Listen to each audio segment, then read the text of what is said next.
Дали е ова очекуван податок за вас или изненадувачки? Па мислам дека изненадувачки за сите.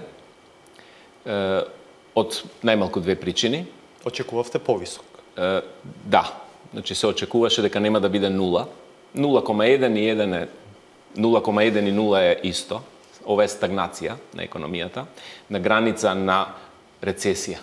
Зашто му треба само 0,2, што е многу малку надоле, да биде формално првото тромесечие во рецесија. За публиката, што е референтната точка со која што се споредува? Значи, тоа е вториот аргумент зошто за сите е неочекувано. Првото тромесечие во 2018, кога ќе кажеме дека е 0,1 порасната економијата, односно стагнира, е споредбено со првото тромесечие од 2017. 2017, да подсетиме дека во сите 4 тромесечија, вклучувајќи го и првото, има стагнантна економија, значи околу 0, во едно е малце над 0, другото е малце, значи вкупната економија е 0. Тоа значи дека ние втора година поред имаме нулта стапка на развој, второ тромесечие поред. Иначе, ако ги врзиме сите тромесечија, е пето тромесечие. 4 тромесечија од 17 и првото од 18. И никој не можеше да очекува дека една таква стагнација на економијата, дури и предизвикувачки болна стагнација, може да се екстензира, да се продолжи на петиот квартал. Со опасност да сега ние не знаеме што ќе се случи во кварталов кој за 20 дена завршува. Вториот квартал завршува на 30 јуни. Владата вчера кажа дека во наредниве 3 квартали, меѓутоа не сватија дека кварталот е завршен. Ние само статистички сега не знаеме вториот квартал каков е. Иначе тој е завршен. Има една изјава на министерот за транспорт денеска, бидејќи според објаснувањата на владата главниот проблем е ниско градбата. Министерот за транспорт вели дека од март наваму се трошат пари, како да кажам, има градежна активност и дека тоа ќе се осети веќе во вториот квартал, иако морам да кажам дека и тој ги потенцира пред третиот и четвртиот.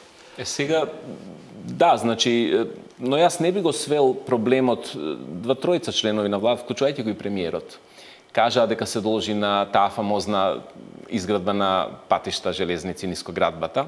Сепак, ако се видат сите сектори на економијата, ќе се види дека имаме многу неравномерна дистрибуција на растот или на паѓањето. Да речеме, ние имаме во земјоделието 6,6 раст, што е сосема во ред, но па во индустријата имаме 1,1. Во индустријата во целина. Индустријата не е најзначајната, нормално, услугите се најзначајните во растот, но поединечно е најзначајната дејност со 20% од БДП. Значи, таму имаме само 1%. Да подсетиме дека таа не зависи од владиниот интервенционизам во градежните активности за инфраструктура. Што значи дека таму општо мерките на владата потврлиле, кои се за 2018, не се спровеле. Дали се погрешно поставени, дали се поставени добро, но не се спроведуваат, моето мислење е дека владата треба брзо да ги утврди двете причини што произлегува од двете овие работи. Дали има нешто лошо поставено и дали има нешто што е поставено, но не е извршено. Од друга страна, финансискиот сектор кој е моќен, значи финансиска дејност во Македонија, како и во целиот свет, зафаќа голем дел од бруто домашниот производ, тоа се финансиските услуги, пред се банкарство, осигурување и другите, е исто во рецесија 0,8% или заокружиме 1% паѓа. Значи, вие велите дека не е само нискоградбата проблем? Па не, мислам, не јас тоа го видка статистика, но имаме многу неравномерна дистрибуција сега. Од друга страна, да речеме, пак трговијата, која е исто значајна, е 10% раст. Значи, ние сега имаме една ситуација во која после една стагнантна година сите очекувавме дека во споредба со 2017 економијата природно ќе отскокне.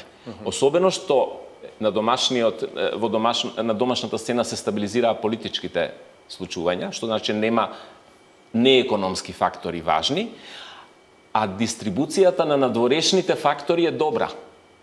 Значи, прво, најзначајниот партнер на македонската економија, тоа е Европската унија, расте со отприлика 2,5%. Значи, таа е огромна економија. Ние од неја сме 0,04% само.